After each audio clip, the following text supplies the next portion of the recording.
तारीख पे तारीख, तारीख पे तारीख। फिल्म दामिनी साल 1993। अभिनेता सनी देओल और किरदार एडवोकेट गोविंद का। ये कोट है कोई तमाशा नहीं। फिल्म पिंक साल 2016। अभिनेता अमिताभ बच्चन, किरदार एडवोकेट दीपक सहगल का। नमस्कार, मेरा नाम है यश कपूर, इंडिया.com देख रहे हैं आज। और आज हम आपको बताएंगे कि इलाहाबाद हाईकोर्ट में कितने सारे केसेस पेंडिंग है। जब आपकी कोई लड़ाई हो जाती है, किसी से कोई कहासुनी हो जाती है, तो आप कहते हैं सी यू इन कोर्ट। एक कहावत है, भारत में कई बार जायदाद या संपत्ति ही नहीं, कानूनी मुकदमे भी विरासत में मिलते हैं। अभी देश भर में 5.2 करोड़ से ज्यादा मुकदमे सभी अदालतों के सामने लंबित हैं। इसमें 60 लाख से ज्यादा मामले 10 साल से ज्यादा समय से चलते आ रहे हैं। ये आंकड़े कोर्ट और सरकार द्वारा संचालित राष्ट्रीय न्यायिक डेटा ग्रिड का है। मतलब साफ है, कोर्ट में एंट्री तो आराम से मिल जाती है, पर एग्जिट पाना काफी मुश्किल है।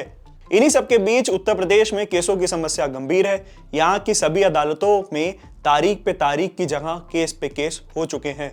उत्तर प्रदेश की अदालतों में 1 करोड़ 20 लाख से ज्यादा मामले लंबित हैं। हाल में इलाहाबाद हाईकोर्ट में लंबे समय तक केसों के चलते रहने के मामले काफी चर्चा में रहे।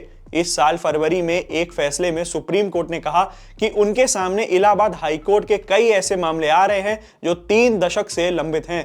वहीं सुप्रीम कोर्ट की एक और बेंच ने इसी साल जनवरी में टिप्पणी की थी कि हाई कोर्ट में केस फाइल और लिस्ट होने की प्रक्रिया चरमरा गई है।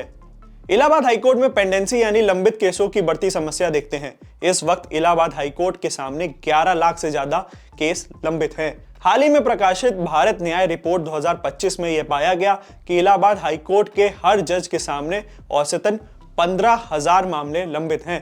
भारत न्याय रिपोर्ट 2022 के मुताबिक इलाहाबाद हाईकोर्ट के मामले औसतन 11 साल से ज्यादा समय से चलते आ रहे थे।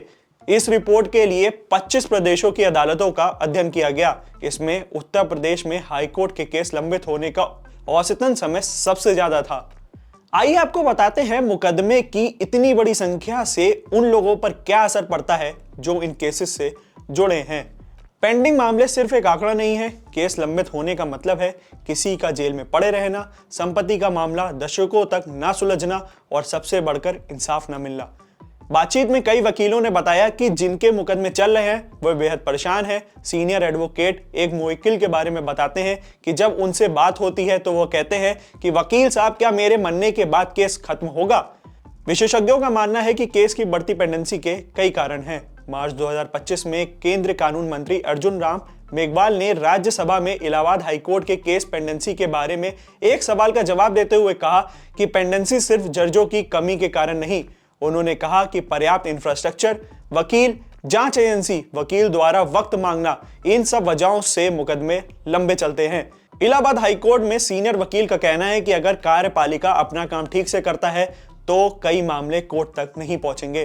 साथ ही बेहतर वकील और जजों के होने से भी हाईकोर्ट बेहतर काम कर पाएगा।